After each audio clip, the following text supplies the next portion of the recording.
Olá, nesse vídeo eu vou estar passando para vocês o básico da PPE, Prova Prática de Especialidade do concurso EAGS, da Aeronáutica, especialidade eletrônica. A prova ela varia de acordo com o ano, ou seja, o concurso, mas ela é composta basicamente por 3 questões. Geralmente ela inicia com identificação e reconhecimento de componentes. O que significa? Identificar componentes quando eles pedem para vocês um componente específico que já está na bancada e você tem que identificar ele entre outros que também vão estar na bancada, que é o caso desta questão aqui.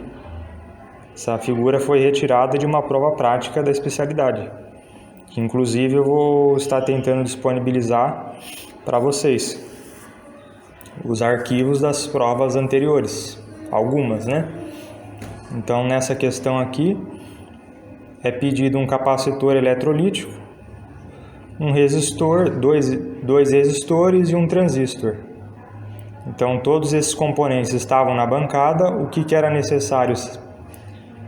Era necessário saber o código de cores e, no caso do transistor, apenas identificar, através do invólucro, né, o que estava escrito. É claro que seria muito útil nessa ocasião você saber identificar com o multímetro também. No caso do transistor, né?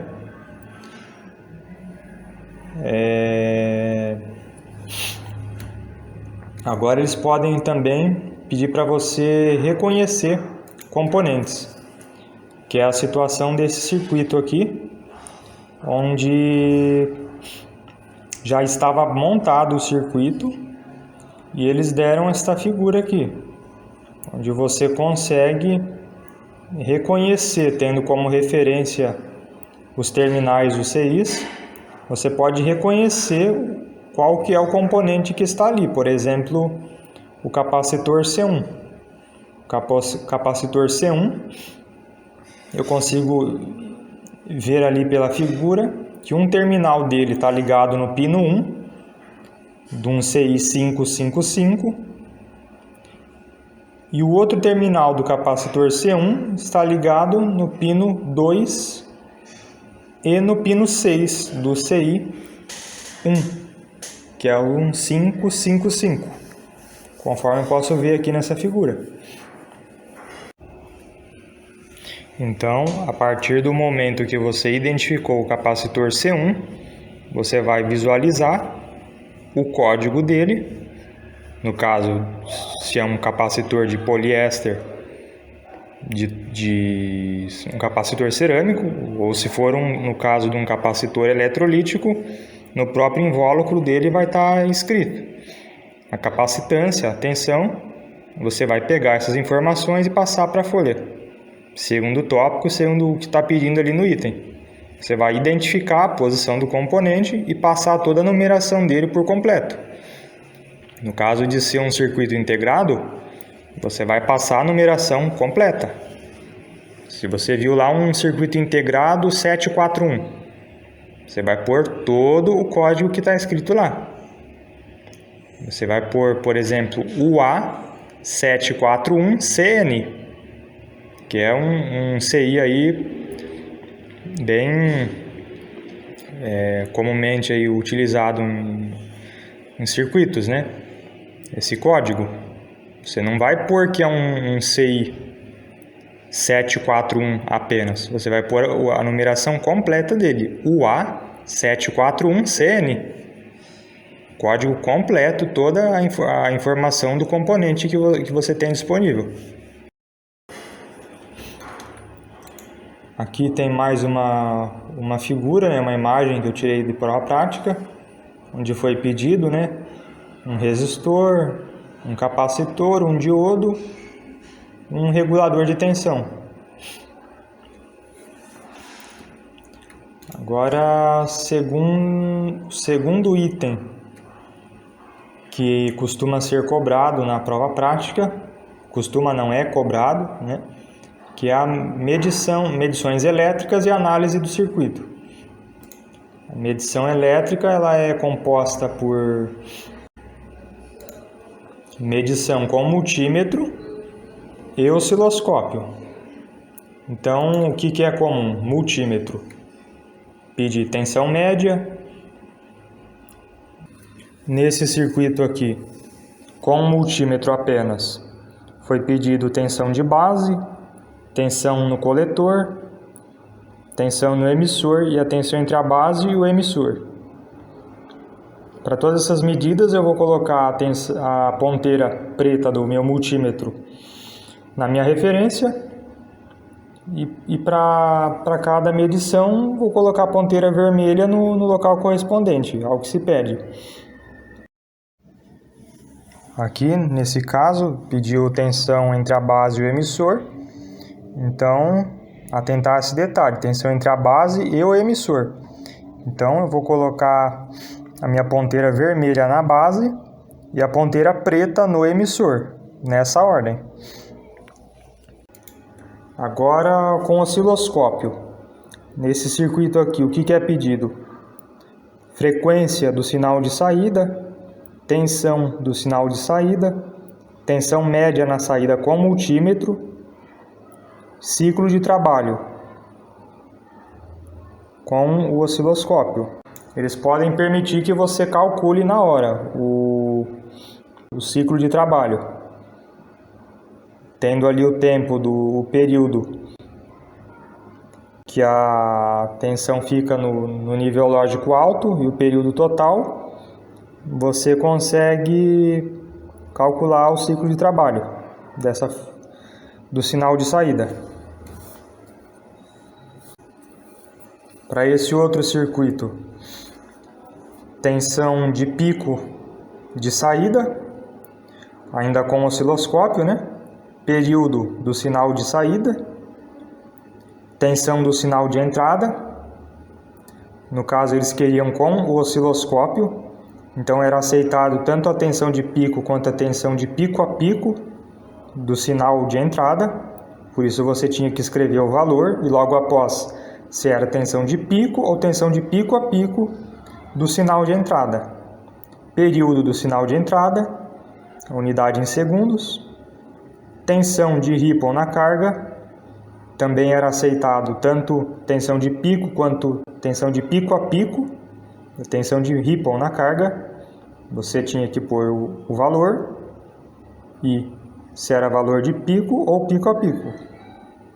Tensão média na carga. Eles deixaram neste caso aqui opcional, com multímetro ou osciloscópio. Imagino que com multímetro seja muito mais fácil do que com osciloscópio, né? Medir a tensão média na carga. Como foi permitido usar um ou outro, você podia escolher. Nesse caso aqui eu recomendo você medir com o multímetro. Nesse circuito aqui foi pedido o quê?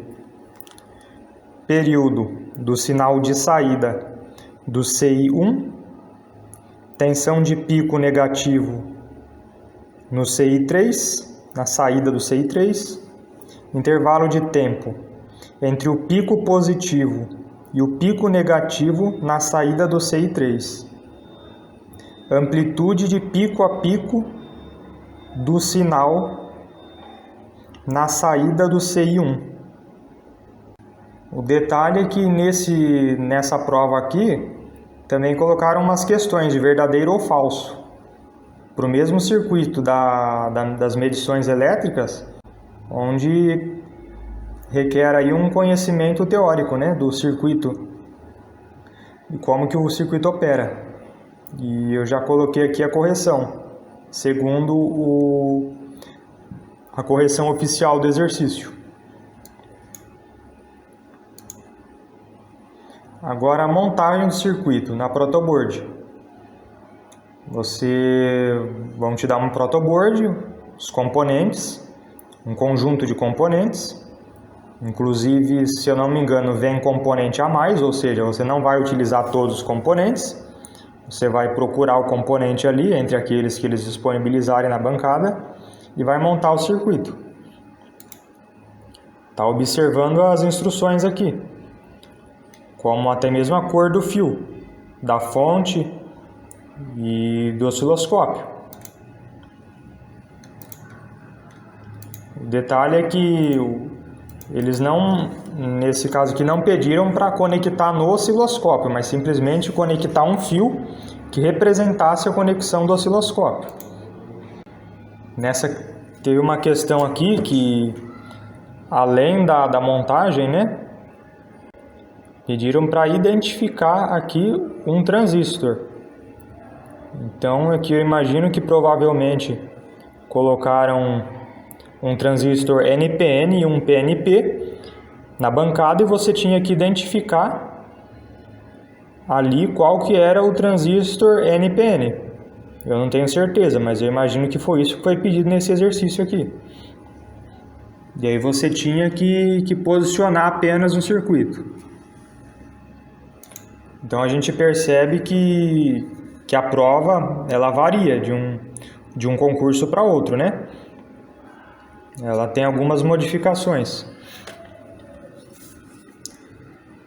Aqui mais um circuito de montagem com 555. Pinagem de 6. É bom já tá aí por dentro, né? Do padrão de pinagem de CIs para poder montar, porque aqui não foi fornecida essa informação. Aqui mais um circuito. E por último esse outro aqui que eu tenho, e vocês podem observar que eles passaram até a pinagem do transistor utilizado. Ou seja, você não precisava, nesse caso você não precisava ter o conhecimento de identificar os terminais, mas você já deve ir preparado para pegar um transistor qualquer e com o multímetro você conseguir identificar se ele é um transistor PNP ou NPN, coletor, base e emissor. Então é isso, pessoal. Espero que eu tenha ajudado vocês com esse vídeo. É um vídeo básico, como eu falei, e a partir daí vocês podem tá procurando esses tópicos aí na internet,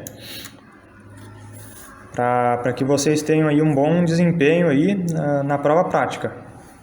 E fé em Deus, um abraço, Deus abençoe.